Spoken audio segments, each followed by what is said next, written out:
Today we're going to demonstrate how to disassemble and reassemble a Folger Adam number 80 lock. This one happens to be a number 86 because it's keyed both sides, as you can see. Very heavy duty lock, very secure, but ironically it's one of the easiest locks to work on, detention locks to work on. Very simple. You can see we have the paracentric key, lever tumbler key. At this point, I'm not going to show you how to read the cuts of the key, but the cuts are assigned numbers, just like any other cut. But we're going to take this lock here, works with this key already, but we're going to disassemble it and demonstrate how you would service it and rekey it, or just put the tumblers back in. Very simple. So we have one Phillips head screw that we take out.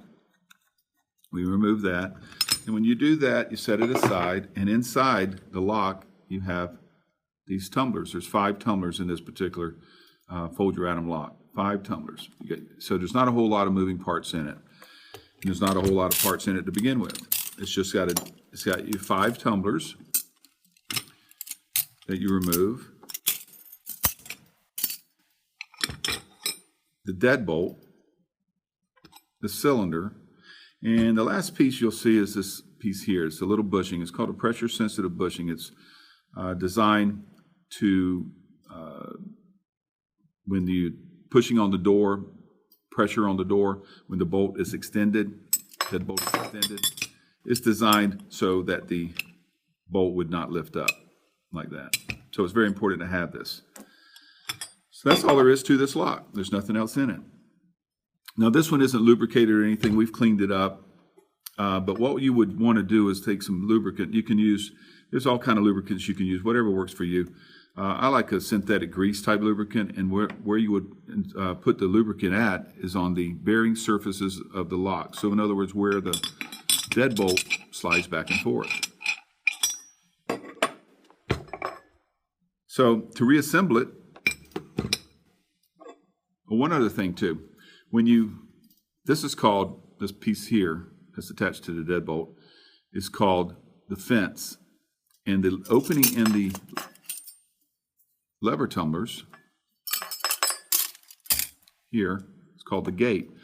And so the fence passes through the gate, and that's how it operates. They do have opposing notches on the fence and the gate. You can see them here.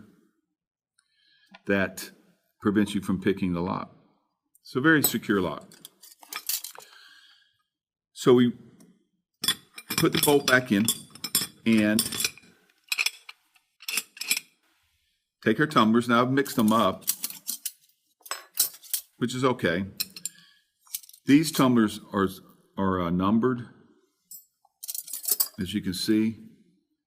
Right there it has a number 5 on it. So that tells you the size of the tumblers. So we'll reinsert them. And the tumblers that I'm going to put in here to make this work is 25251. So they're numbered. So it goes pretty easily from here, pretty quickly. So you just insert a 2, a 5, another 2, another 5, and the last one is a 1.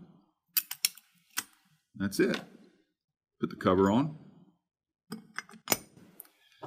Tighten your screw back down. Try your lock. And it works as good as new. One thing you want to do also, the tumblers, lever tumblers themselves, when you're reinstalling them, you clean them up and put them back in. And you would want to put a light coating of powdered graphite. That's the recommended lubricant for the tumblers. No grease, and no grease type lubricant on the tumblers. Grease type lubricant on the bearing surface of the lock only. Nothing more than a dry lubricant on the tumblers themselves. And as you can see, it's a simple lock to work on. This is the bottom of the lock. Many people, I've seen them upside down. This upside down.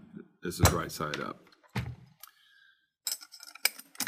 Very durable lock, been around for several hundred years, and that's how you disassemble and reassemble a Folger Adam number 80 series deadlock.